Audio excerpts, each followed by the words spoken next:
오늘은 데살로니가 전서 강의 네 번째 시간입니다. 이 사도행전 17장에 데살로니가 교회의 개척 당시 그런 상황들을 자세하게 기록해 놓고 있습니다. 사도 바울이 이 실라와 디모데를 데리고 데살로니가에 가서 회당에 들어가서 3주 동안 복음을 전했습니다. 이 회당은 유대인들이 모이는 장소인데 때로는 이제 이방 지역에 해당이 있다 보니까 그 지역의 이방인들도 함께 이제 하나님을 믿기로 작정하고 그것으로 와서 들었던 이런 사람들도 있었습니다. 유대인의 해당에서 복음을 전하는데 대부분 유대인들은 이 복음을, 바울이 전하는 이 복음을 반대했습니다.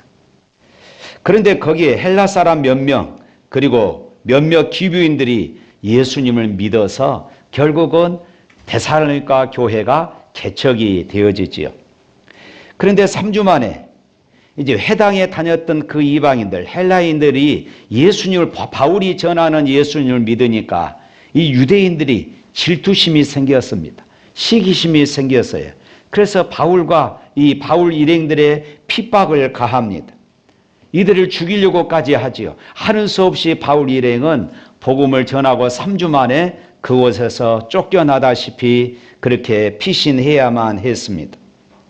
바울 일행은 데살로니가를 떠나서 베레아를 거쳐서 아덴, 지금의 아테네에 이르게 되어진 것입니다.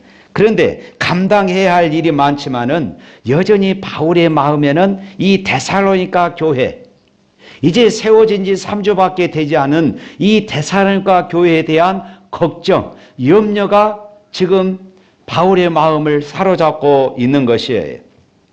아직 확고하게 서기도 전에 핍박을 받으니까 이제 성도들이 교회를 떠날까 봐, 이제 데살로니가 교회가 사라질까 봐 바울은 몹시 근심하고 걱정했던 것입니다. 그래서 바울은 그 교회를 향해 최초의 서신을 썼습니다. 그리고 그곳에서 만났던 사람들, 그리고 자기의 가르침을 통해 예수 그리스도를 믿으며 살기로 작정했던 그런 사람들의 얼굴을 하나씩 하나씩 떠올리면서 바울은 가슴이 벅차올랐던 것 같습니다.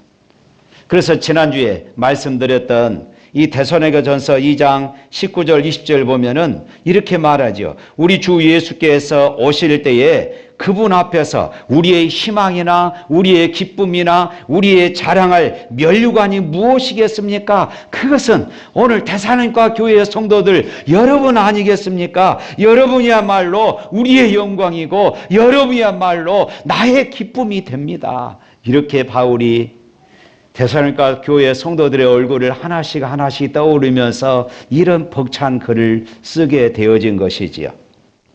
하나님의 나라와 그의 의를 구하는 이들의 존재야말로 바울의 존재의 기쁨이었던 것이지요. 바울은 믿음의 아들이라 할 수 있는 디모데를 이제 데살로니가 교회에 보내게 되어집니다. 환난 속에 있는 성도들을 굳게 하고 3주밖에 바울의 가르침을 받지 않았기 때문에 이제 디모데를 보내서 계속해서 이 하나님의 말씀으로 그들을 양육하고 그들의 환난에서 굳건히 믿음을 지켜나가기를, 그들이 성숙해지기를 바울은 원했던 것입니다. 환난은 우리의 마음을, 우리의 믿음을 흔들어 놓을 때가 많습니다. 그렇게 신앙생활 잘하다가도 우리에게 고난이 찾아오면은 우리의 신앙이 흔들려 버리잖아요. 환난은 그래서 때로는 우리를 과거로 되돌리게 만드는 그런 힘이 있어요.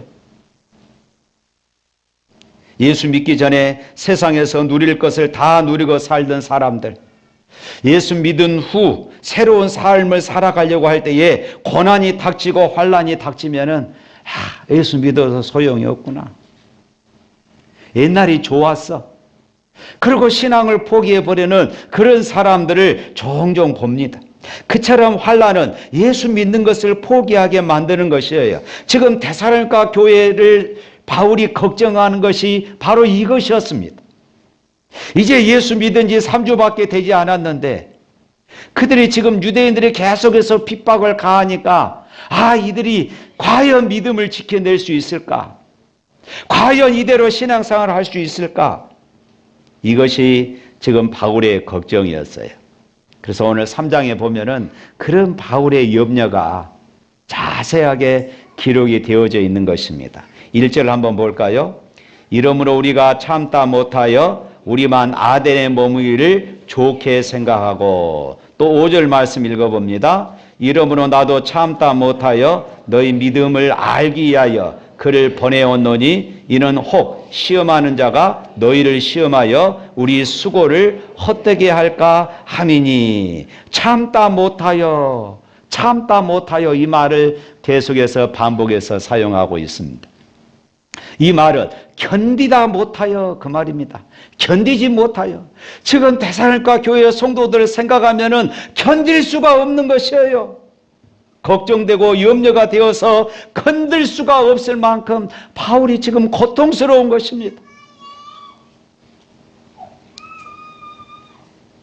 그래서 3절 말씀 보면은 바울은 성도들로 하여금 요동하지 말라 이렇게 말합니다. 여기서 이 요동이란 헬라어 고어의 뜻에 개가 꼬리를 흔들다 하는 이런 뜻입니다.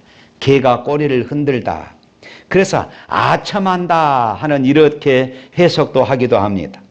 성도들이 환난이라 고난을 당할 때에 사탄으로 하여금 죄와 타협하여서 쉬운 길로 가게 하고 개가 꼬리를 흔들듯 그렇게 아첨한다, 예수 믿는 것을 포기하도록 그렇게 유혹한다는 것입니다. 그래서 4절 말씀에 이렇게 말하지요. 한번 읽어봅니다.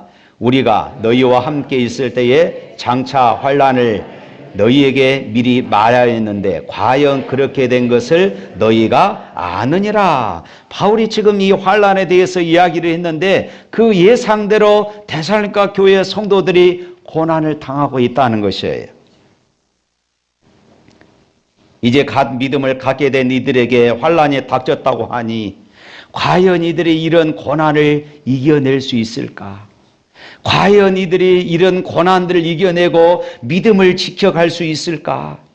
그것이 바울로 하여금 걱정이고 바울로 하여금 염려가 되었던 것입니다.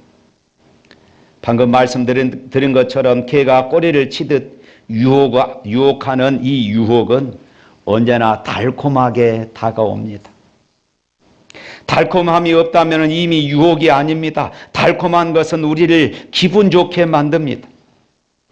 사람들이 하나님의 은혜를 체험하고도 왜 하나님을 멀리 할까요?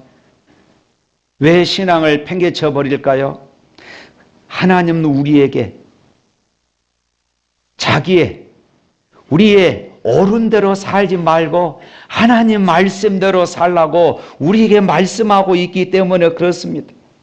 사람들이 우상 앞에 절하는 것은 우상들은 사람들에게 그런 도덕적인 삶 그리고 희생적인 삶을 요구하지도 않고 그저 사람들이 바라는 모든 조건들을 다 들어준다고 생각하기 때문에 우상을 섬기는 것입니다. 그런데 하나님은 예수 믿는 것은 좁은 길을 걸어가는 길이고 십자가의 길이라고 말하니까 사람들이 힘든 것이죠. 오늘 본문을 보십시오. 바울이 데살로니가 교회를 향한 염려와 애정이 어떻게 나타나고 있느냐. 우리 1절, 2절 말씀 다시 한번 읽어볼까요? 이러므로 우리가 참다 못하여 우리만 아델에 머무기를 좋게 생각하고 우리 형제 곧 그리스도의 복음을 전하는 하나님의 일꾼인 디모데를 보내노니 이는 너희를 굳건하게 하고 너희 믿음에 대하여 이로함으로. 디모데의 소명은 그들에게 환난을 면하게 해주는 것이 아니라 데살로니가 교회의 성도들이 이 환난을 능동적으로 잘 이겨낼 수 있도록 그렇게 말씀으로 위로하고 권면하고 그렇게 하나님의 말씀을 가르치는 것이었습니다. 옛날 우리 선배들이 고난 중에 자주 불렀던 그런 찬양이 있습니다. 환난과 핍박 중에도 성도는 신앙 지켰네. 예신앙 생각할 때에 기쁨이 충만하도다. 성도의 신앙 따라서 죽도록 충성하겠네. 선배들의 그 신앙, 일제 36년을 지내면서 그리고 6.25 동란을 겪으면서 그 믿음의 선배들이 지켰던 그 신앙, 나도 그 신앙을 잘 지키게 하여 주옵소서 하는 이런 찬양이에요. 사랑하는 성도 여러분, 신앙은 사소한 행복을 보장받기 위한 것이 아니라 새로운 세상을 열어가시는 하나님의 꿈에 동참하는 일이고, 그 과정에서 겪는 어려움을 회피하지 않는 것임을 믿으시기를 축복합니다. 5절 말씀 또 한번 읽어봅니다. 5절 시작.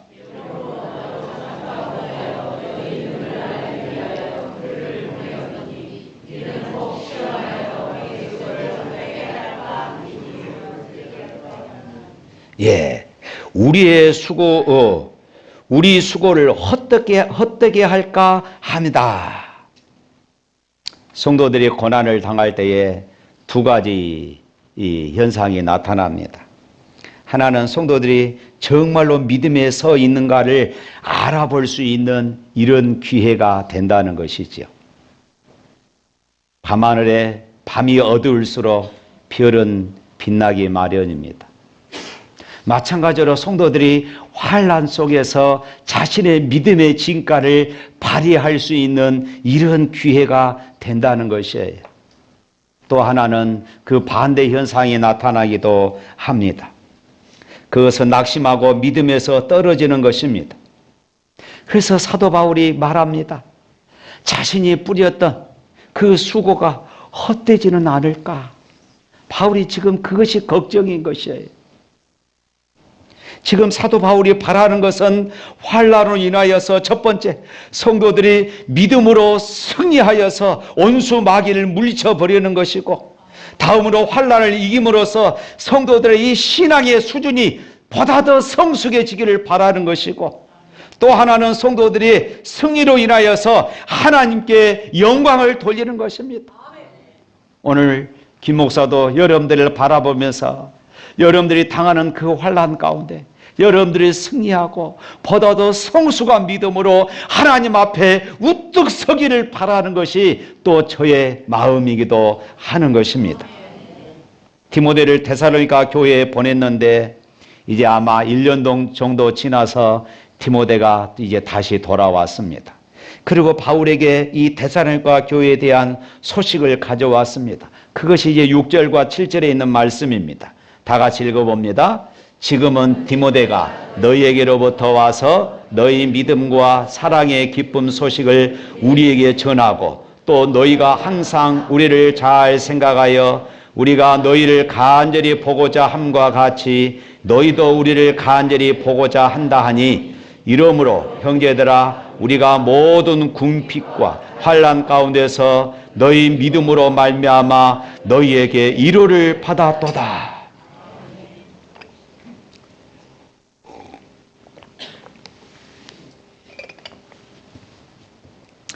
지금 무슨 일이 생긴 것입니까? 환난 당하는 데살로니가 교회의 성도들을 위로하려고 제자 디모데를 지금 보냈는데 도리어 누가 위로를 받습니까? 오늘 여기 말씀에 보니까 지금 7절 마지막 부분 보면은 너희 믿음으로 말미암아 너희에게 위로를 받았노라. 내가 바울 자신이 오히려 위로를 받았다, 이렇게 말하고 있어요. 디모데가 데살로니가에 갔다 오더니 소식을 전해줍니다. 바울 선생님, 걱정 안 하셔도 되겠습니다. 데살로니가 교회의 성도들은 믿음이 너무나도 확실합니다. 사랑도 넘칩니다. 우리 1장에서 살펴봤잖아요. 믿음의 역사와 사랑의 수고와 소망의 인내가 있었습니다. 비록 환난과 핍박이 많으나 꿋꿋하게 믿음을 지키고 서로 아끼고 서로 사랑하고 서로 격려하면서 아주 믿음을 잘 지켜내고 있으니, 그러니 바울 목사님 걱정하지 마십시오, 이런 말을 지금 한 것이에요. 게다가 바울 일행만 데살로니가 교회 성도들을 간절히 보고 싶어 한 것이 아니라 그들 또한, 이 데살로니가 교회 성도들 또한 바울을 간절히 보고 싶다는 것이었습니다. 우리도 보고 싶습니다. 세상에나 지금 누가 누구를 걱정해 주고 있는 것입니까? 바울은 데살로니가 교회 성도들을 걱정했는데 오히려 이 데살로니가 교회 성도들은 바울을 걱정하고 있었던 것이에요. 그들이 바울을 걱정하면서 믿음 중에 어떤 환난과 근심, 핍박, 궁핍도 잘 이겨내고 잘 살고 있다고 하니, 이 소식을 듣고 사도 바울이 큰 위로를 받았다. 감격에 겨워 있는 바울의 모습을 지금 우리가 상상할 수 있어요. 그래서 바울이 너무 기쁘고 감사하다고 지금 그 말을 하고 있는 것입니다. 저도 목회하면서 종종 이런 일을 만납니다. 어떤 성도가 지금 너무 힘든 일을 겪고 있어요. 너무나도 힘들고 어려워서 첫 단에는 같이 고민하고 기도하고 눈만 감으면은 기도가 안 될 수가 없어요. 아이고, 이를 어쩌나, 집사님, 권사님, 장로님, 지금 너무 힘들 텐데 어떻게 이겨낼까? 이러다가 혹시 믿음이 흔들리지는 않을까? 교회를 못 나오게 되면 어쩌나? 이런 걱정 저런 걱정하면서 위로해 준다고 또 신방을 가게 되어집니다. 그런데 놀랍게도 그분이 믿음 흔들리기는커녕 너무나도 꿋꿋이 서 있는 것이에요. 그리고 오히려 저를 걱정합니다. 목사님, 너무 걱정하지 마세요. 목사님 건강 잘 챙기세요. 나는 아무런 문제 없습니다. 굳건하게 이겨내고 있습니다. 오히려 제가 그분을 통해서 위로받고 그분을 통해서 제 믿음이 보다 더 성숙해지는 그런 모습을 보기도 합니다. 지금 바울과 디모데의 모습이 지금 이런 모습이었다는 것이에요. 디모데가 가져온 데살로니가의 소식에 바울은 몹시 흥분을 했습니다. 그 기쁨을 감출 수가 없는 것이에요. 그래서 오늘 7절, 8절 말씀에 이렇게 말합니다. 읽어봅니다. 이러므로 형제들아, 우리가 모든 궁핍과 환난 가운데서 너희 믿음으로 말미암아 너희에게 위로를 받아노라. 그러므로 너희가 주 안에서 굳게 선즉 우리가 이제는 살리라. 여기에서 이 너희라는 말을 여러 번 반복하고 있습니다. 너희로 말미암아 내가 위로를 받았고, 너희로 말미암아 너희가 주 안에서 굳게 선적 이제 내가 살겠다. 너희로 말미암아 기쁨이 충만했다고 말합니다. 바울의 위로와 살만 나게 하는 것과 기쁨은 다 누구로 말미암은 것입니까? 너희 믿음으로 말미암아, 너희가 주 안에서 굳게 섰음으로 말미암아 온통 너희입니다. 데살로니가 교회 성도들이에요. 바울이 데살로니가 교회 성도들을 걱정하고 염려해서 이 디모데를 보냈는데, 디모데를 통해서 들려오는 소식이 오히려 데살로니가 교회 성도들이 바울을 걱정하고 바울을 염려하고 있어요.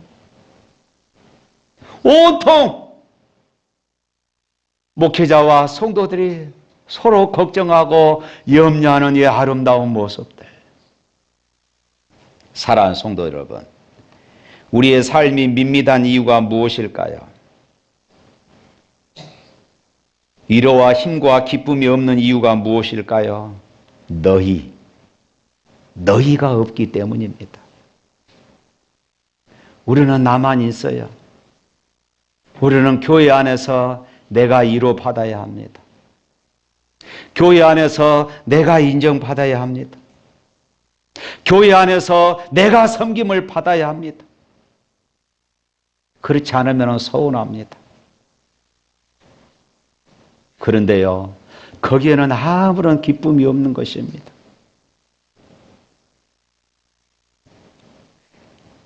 견디지 못할 만큼 내가 섬겨줘야 할 너희가 있을 때, 견디지 못할 만큼 내가 기도해 주어야 할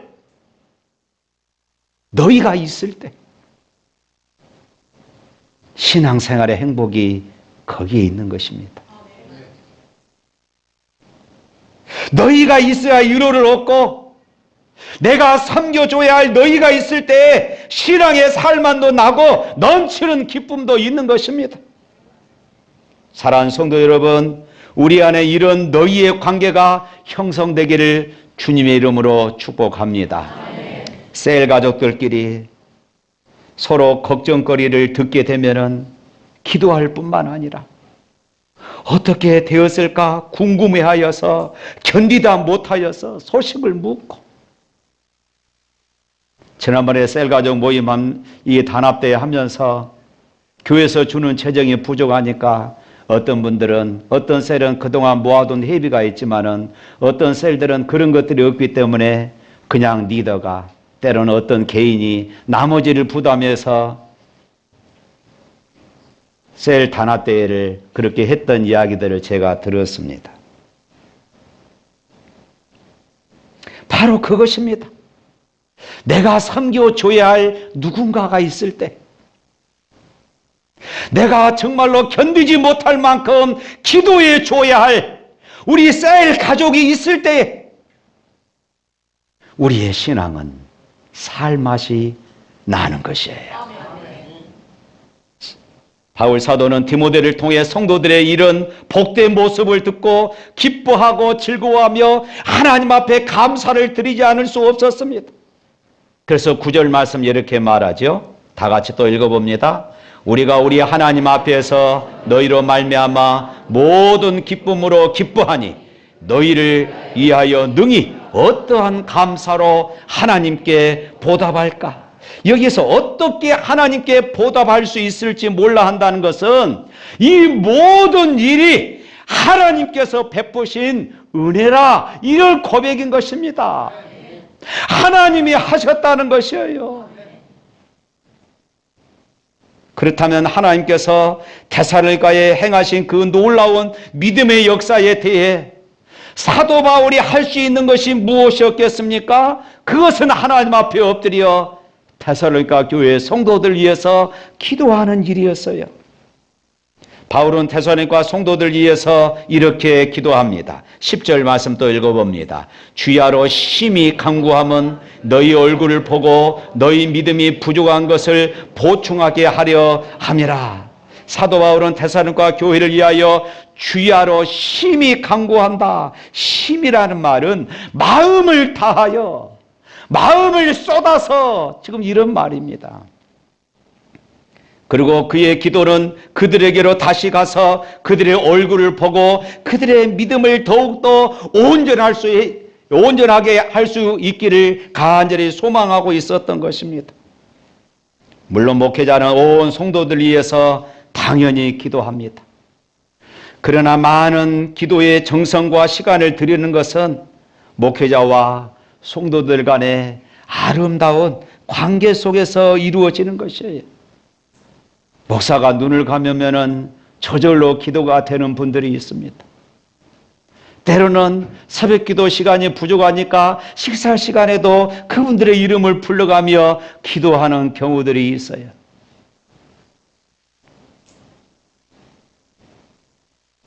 엎드리면 자연히 생각나고 기도하지 않고는 그저 지나갈 수가 없는 것입니다. 바울이 지금 데살로니가 교회 성도들을 생각하면서 그런 것이에요. 11절부터 13절은 이제 바울의 그런 기도가 기록되고 있어요. 다 같이 읽어봅니다. 하나님 우리 아버지와 우리 주 예수는 우리 길을 너희에게로 갈 수 있게 하시오며 또 주께서 우리가 너희를 사랑함과 같이 너희도 피차간의 모든 사람에 대한 사랑이 더욱 많아 넘치게 하사 너희 마음을 굳건하게 하시고 우리 주 예수께서 그 모든 성도와 함께 강림하실 때에 하나님 우리 아버지 앞에서 거룩함에 흠이 없게 하시기를 원하노라.